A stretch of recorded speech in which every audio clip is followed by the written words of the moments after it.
আপনার এই প্রোডাক্টের দাম কত? এটার দাম হচ্ছে আপনার 1000 টাকা।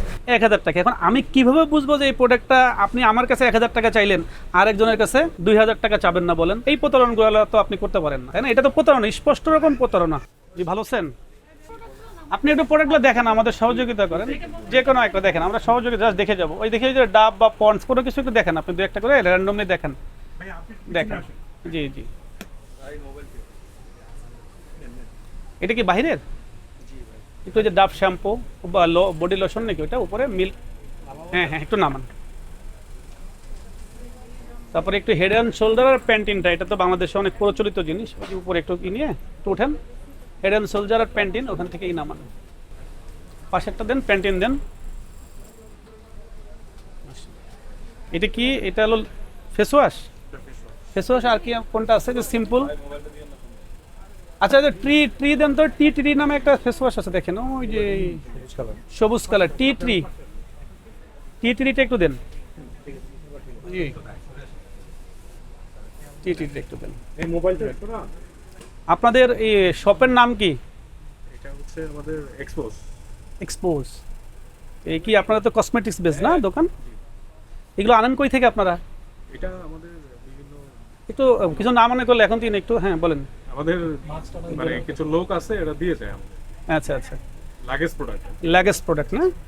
আচ্ছা আচ্ছা, তা লাগেজ প্রোডাক্ট আসলে কে দিয়ে যায়? মানে লাগেজ প্রোডাক্টের কোনো ভিত্তি আছে বলেন তো, আপনি নিজেই বলেন। না, লাগেজ প্রোডাক্টের কোনো ভিত্তি নাই। এই প্রোডাক্টগুলো তো আসলে মানসম্মত? বিএসটি এর অনুমোদন আছে? না, বিএসটি এর অনুমোদন নাই? বিএসটি থেকে কোনো টেস্ট করার নাই? বিএসটি এর কোনো ছাড়পত্র নাই?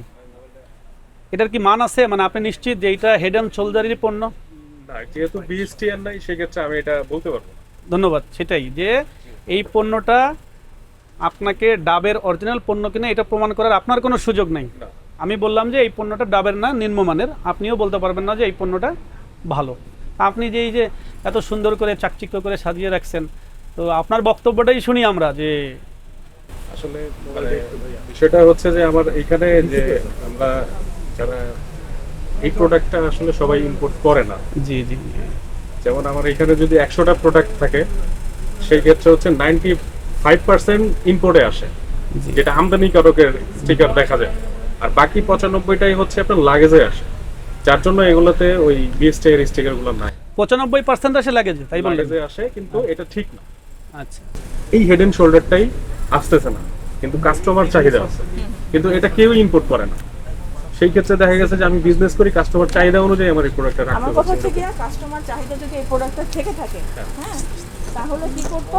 কাস্টমার চাহিদা যদি থেকে থাকে, যদি আপনার লাগেজ পণ্যভাবে যদি না ঢুকতো বাংলাদেশে, তাহলে কিন্তু ইম্পোর্টার সৃষ্টি হয়ে যেত, হ্যাঁ, হ্যাঁ, এবং এটা ইম্পোর্টার ঠিক আছে। কিন্তু ইম্পোর্ট করতো যে আমার দেশে এই প্রোডাক্টের চাহিদা আছে, চাহিদা আছে। সুতরাং আমি ইম্পোর্ট করবো এই প্রোডাক্টটা। এখন যেহেতু ইল্লিগাল একটা ওয়ে সৃষ্টি হয়ে গেছে, লাগেজ ভাবে চলে আসতেছে পণ্য, এইভাবেই চলে সেই জন্য চলে কি আসে। করেছে, ইম্পোর্টাররা তাদের আগ্রহ হারিয়ে ফেলেছে। এই জন্য কিন্তু আলটিমেটলি কি হচ্ছে, আমার বাংলাদেশ সরকার ভ্যাট ট্যাক্সে বঞ্চিত হচ্ছে। বঞ্চিত হচ্ছে, মারাত্মকভাবে বঞ্চিত হচ্ছে। আমাদের বিশাল একটা বাজেট নিয়ে কিন্তু কাজ করতে হয়। এই বাজেটগুলো কিন্তু এই ধরনের ভ্যাট ট্যাক্স আদায় করে কিন্তু সেটা দাঁড় করানো হয়। এখন যদি আমার সরকার যদি এইভাবে প্রতারিত হয়, তাহলে আলটিমেটলি কি করবে? মানে আমাদের যেইভাবে আমরা বাজেটটা আমাদের দরকার, সেই পরিমাণ আমরা কি সেটা আমরা রাজস্ব। তার মানে মারাত্মকভাবে আমরা একটা ঘাটতি বাজেটে পড়ে যাবো, ঠিক আছে? তার মানে রাজস্বটা কিন্তু আদায় হচ্ছে না। এই জন্য আপনাদের প্রতি আমাদের অনুরোধ থাকবে, ব্যবসায়ীদের, আপনারা এটাকে নিরুৎসাহিত করেন। যেটা প্রপার ওয়েতে যেটা ঢুকে বাংলাদেশে, সেটা আপনারা দোকানে রাখেন। যেটা প্রপার ভাবে না ঢুকে, সেটা আপনারা রাখবেন না, ঠিক আছে? পাশাপাশি আমি একটু বলি, পাশাপাশি রাজস্বর পাশাপাশি এই আপনি এরকম একটা বসুন্ধরার মতো একটা প্রতিষ্ঠান, বসুন্ধরা সিটিতে, এখানে কিন্তু অনেক এলিট শ্রেণী আসে বা মানে তারা চিন্তা করে যে আমি বসুন্ধরা যে একটা মানসম্মত পণ্য পাবো, যে আমরা অন্য জায়গা থেকে নিলে হতে পারে সেটা নকল, হতে পারে সেটা মানহীন, বা হ্যাঁ একটা আস্থার জায়গা বসুন্ধরা সিটি যদি আপনারা বলেন, তো বসুন্ধরা সিটির আস্থার জায়গা যদি হয়, সেই আস্থার হলো আপনার দোকানটা। আপনারা একদম ফ্রন্টে একটা দোকান নিয়ে বসে আছেন, তো সেই প্রোডাক্টটা আপনি রাজস্বর পাশাপাশি এই প্রোডাক্টটা আপনি বিএসটিআই থেকে টেস্ট করছেন না। তার মানে কি, আপনার যতক্ষণ পর্যন্ত মানুষ পরীক্ষায় না হয় আপনার ভিতর আপনার শরীরে ডায়াবেটিস আছে কি না সেটা কি শনাক্ত করবে কিভাবে? আপনার টেস্ট করার পরে আপনার রক্ত পরীক্ষা করে কি করবে যে ডায়াবেটিস টেস্ট ধরা পড়েছে, অথবা আপনার শরীরে কোনো সমস্যা আছে বা ভালো আছেন আপনি, মানুষ রেগুলার তো চেক আপ করে। তো আপনার এটা যদি বিএসটিআই থেকে যখন করবেন, টেস্ট করবেন, তখন এটার একটা স্ট্যান্ডার্ড নির্ধারণ করা আছে। স্ট্যান্ডার্ড বিএসটিআইয়ের কাজ কি? এমন একটা স্ট্যান্ডার্ড সেট করা যে এইটা সাধারণ যে জনগণ, সাধারণ যে ক্রেতা, সাধারণ যে ভোক্তা, তারা এই পণ্যটা ইউজ করলে কোনো ক্ষতিকারক কোনো কিছু পাবে না।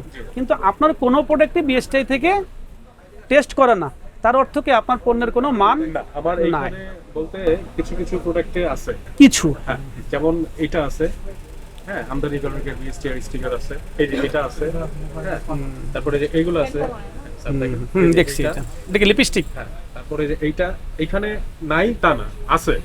ওই যে বললাম যেগুলো মানে আনে না কেউ, সেগুলো আর কি আমরা রাখতে হয় শোনেন। কাস্টমারের চাহিদা অনুযায়ী। দেখেন, আমরা কিন্তু সবসময় ভোক্তা সাধারণকে বলি কি ভালো পণ্য, জি। আপনারা একটু ভালো পণ্য মানে একটু বিএসটি আমদানিকারকের এটা দেন। স্যার বললো যে আপনি যখন এটা ল্যাগেজ থেকে আসতেছে, জি। আর যে লোকটা আমদানিকারক সুন্দরভাবে বিএসটিআই থেকে টেস্ট করে মানসম্মত পণ্য নিয়ে এসছে, তাহলে দুজনের মধ্যে কি দাঁড়াইলো? সেই লোকটা যে আস্থার অর্জন করলো, তার প্রতিদান কি বলেন?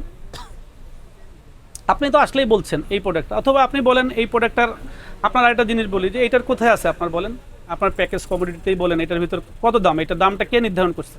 আপনার এই প্রোডাক্টটার দাম কত বলেন না? এটা দাম হচ্ছে আপনার 1000 টাকা।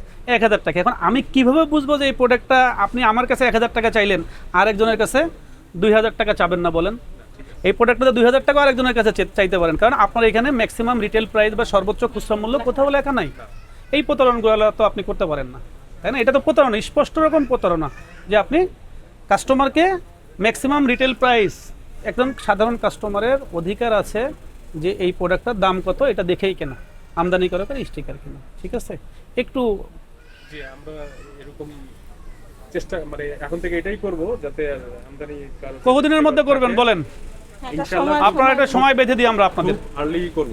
আপনারা 1 সপ্তাহ সময় নেন বা 15 দিন সময় নেন, ম্যাক্সিমাম 15 দিন সময়। আমরা চাই এই মার্কেটে আমাদের ওই যে আছে, আমরা যাওয়ার সময় বলবো, আমরা ওনাকে বলবো যে আপনারা 15 দিনের মধ্যে, স্যার একটা সুন্দর কথা বললো যে আপনারা সবাই যদি ইম্পোর্টেড বেচে, যদি লেগেজ কেউ না বেচে, তাহলে তো আর অন্যটা নিরুৎসাহিত হবে, ওটা তো পাবলিকও পাবেও না, পাবলিককে তো আপনারাই ফোর্স করতেছেন, ঠিক আছে? তাহলে কি 15 দিন আপনি বলেন আপনার কথা, আমরা আবার আসবো আপনার এখানে। খুব আর্লি এটা চেঞ্জ করে না, আর্লি একটা সময় দেন, আপনি বলেন, আমরা সেটা আমরা আবার তদারকিতে আসবো। সেদিন এসে আপনার কোনো কথাই শুনবো না, কারণ আপনি শিক্ষিত মানুষ, আপনি একটা কথা দেন আমাদের। আমি খুব দ্রুত এটা চেঞ্জ করে ফেলবো স্যার। একটা টাইম নেন আমাদের কাছ থেকে, আমি টাইম নেন। টাইম বলতে তাহলে আমার দেখা গেছে যে এটা যদি আমি পাই প্রপার ওয়েতে লিগালি, যে যদি আমদানি করে আসছে, না, এটা পাওয়ার সুযোগ নেই আপনাকে। আমরা বলি আপনাকে আমদানিকৃত যেটা বিএসটিআর বাধ্যতামূলক পণ্য, ওইটাই রাখতে হবে। বিএসটিআর বাধ্যতামূলক যে পণ্যগুলো, আপনাকে সেটা বিএসটিআই থেকে টেস্ট করে ছাড়পত্র নিয়ে আমদানিকারকের পূর্ণাঙ্গ ঠিকানা দিয়ে এবং সর্বোচ্চ রিটেল প্রাইস দিয়েই আপনাকে বেচতে হবে, এটার কোনো বিকল্প নাই। ঠিক আছে। আপনি 15 দিনের মধ্যে এইগুলো সব কিছুর সংশোধন করবেন, ঠিক আছে? আপনার প্রতিদিনের সঠিক এবং নির্ভরযোগ্য সংবাদ সঙ্গী নতুন প্রহরের সাথে থাকার জন্য ধন্যবাদ।